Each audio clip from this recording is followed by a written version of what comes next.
আসসালামু আলাইকুম রহমতুল্লাহ। সবাই কেমন আছেন? আশা করি ভালো আছেন। আমি এখন আছি গাজীপুর সিটি কর্পোরেশন। এই যে আমার সামনে যে বাউন্ডারি করা জমিটা দেখতে পাচ্ছেন, বাউন্ডারি করা এখানে জমির পরিমাণ 8%। এই জমিটা আপনার আর্জেন্ট বিক্রি করা হবে। যে পাশে একটা ফ্যাক্টরি আছে, রানিং ফ্যাক্টরি। এই ফ্যাক্টরির সাথে এই জমিটার অবস্থান। 30 ফিট রাস্তার সাথে এই জমিটা, সম্পূর্ণ জমিটি আপনার বাউন্ডারি করা। জমির পরিমাণ হলো 8%। এই জমিটা আপনার আর্জেন্ট বিক্রি করা হবে। এই যে মেন রাস্তার সাথে আমি রাস্তাটা দেখাচ্ছি আপনাকে। এটা হচ্ছে সম্পূর্ণ জমিটা আপনার একবারে স্কোয়ার এবং বাউন্ডারি করা।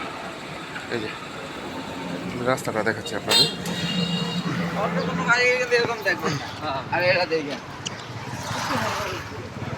এটা হচ্ছে আপনার রাস্তা, 30 ফিট রাস্তার সাথে এদিকে একটা রাস্তা চলে গেছে। এই যে রাস্তা আপনার এই সম্পূর্ণ জমিটাই, এইটা হলো বাউন্ডারি করা। এই জমিটা আপনার বিক্রি করা হবে আর্জেন্ট। যারা নেবেন তারা অবশ্যই সরাসরি যোগাযোগ করবেন হোয়াটসঅ্যাপ নাম্বার দেওয়া থাকবে, অবশ্যই স্ক্রিনশট দিবেন বিস্তারিত।